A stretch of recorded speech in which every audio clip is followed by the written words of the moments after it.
त गाउँको राँगो होस् रे कृपा सरकारले राँगो छोडेर राखेछ त्यो त नाटो नै रहेछ नि यार अर्काको बुढी लिएर जाने खलासीले उडाइदिएछ यार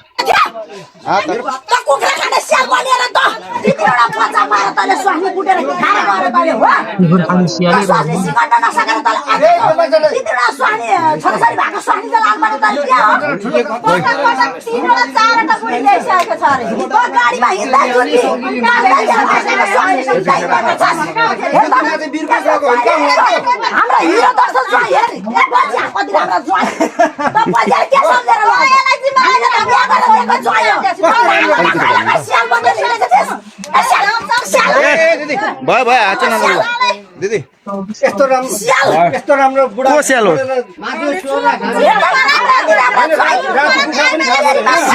स्यालै हो त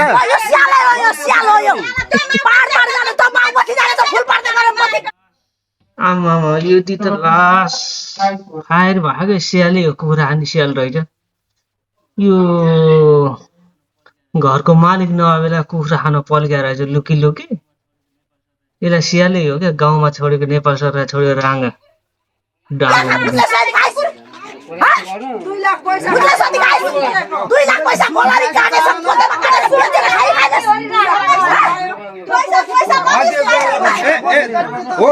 भाइ दिदी हो भाइ भाइले पनि डनक त देखा अलिक झापु पुगेन जस्तो लाग्यो हो मलाई यस्तो तरिकाले यार सबै हुँदा हुँदा बिग्रेर हिँड्यो रे यार यो प्राय जस्तो यो मुतुन र थुतुन नजोगायो भने खत्तमै हुन्छ भने हो रहेछ यार ठोके ठोके भाइले अझै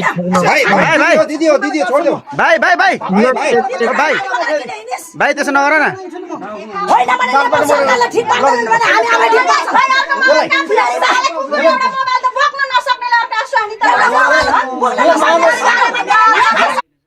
भनेपछि यो भाइको मोबाइल पनि रहेको छ त एउटा मोबाइल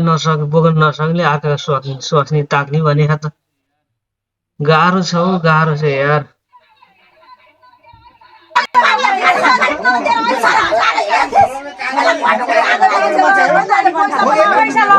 पोथी खानु भयो पोथी हैन बच्चाले भनेको छ ल अरे पोथी खान पल्किएको मान्छे आँखा नि रातो रातो यो बिजोग छ यार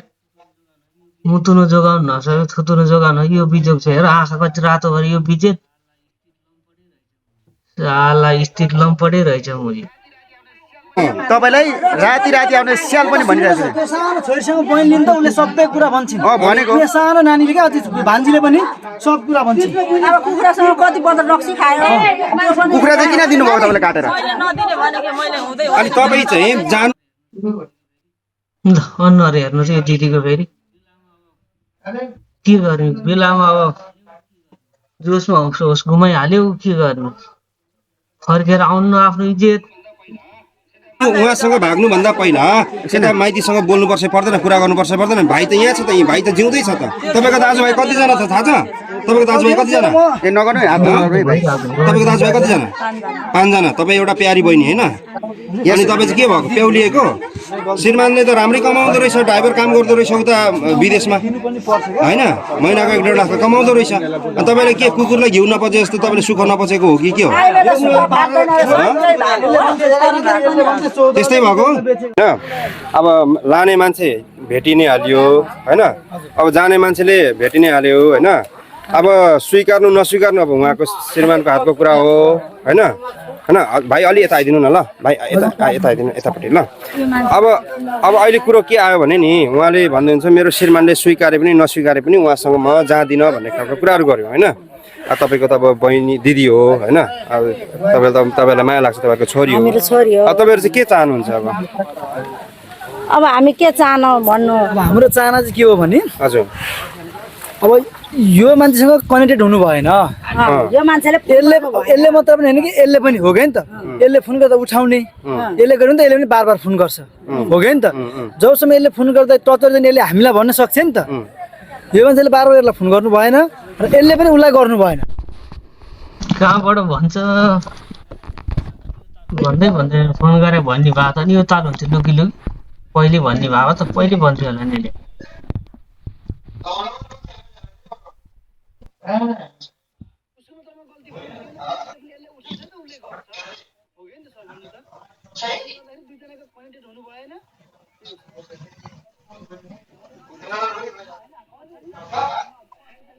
उसको मात्रमा गल्ती भन्दिनँ किनभने उसले गरे पनि यसले उठाउँछ त उसले गर्छ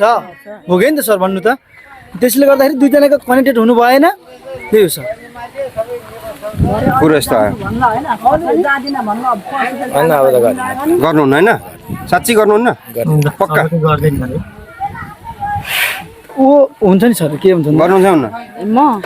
त गर्दिन फ्याफ्याक नाच्ने किच्ची फरे म त रमाइलो लागिरहेको होइन जिम्मा लगाइदिने हो छोराछोरी बाउ आइहाल्यो हामी छोराछोरी बाउले जिम्मा लगाइदिहाल्छौ तपाईँहरूको एउटै छोरी होइन धेरै माया गर्नुभयो क्या तपाईँहरूले धेरै माया गर्नुभयो तपाईँ हो न अनि तपाईँ उम्लिहाल्यो नि त्यसपछि त तिमीलाई घाँडो छैन बाउ आछ नानीको नानी हामी के हो पत्रकार उम्लिहाल्यो भने के उम्लेको हो उम्लिन चाहिँ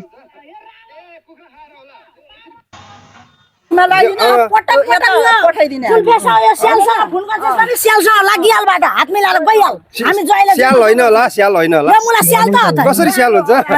ए कुखुरा खाएर होला स्याल होइन यो पहाडमा राखेको यो मुर्रा भैँसी राङ हो क्या नेपाल सरकारले छोडेको होइन र यो दिदीले कुखुराको कुरा एकछिन भाइ एकछिन कुखुरा राति होइन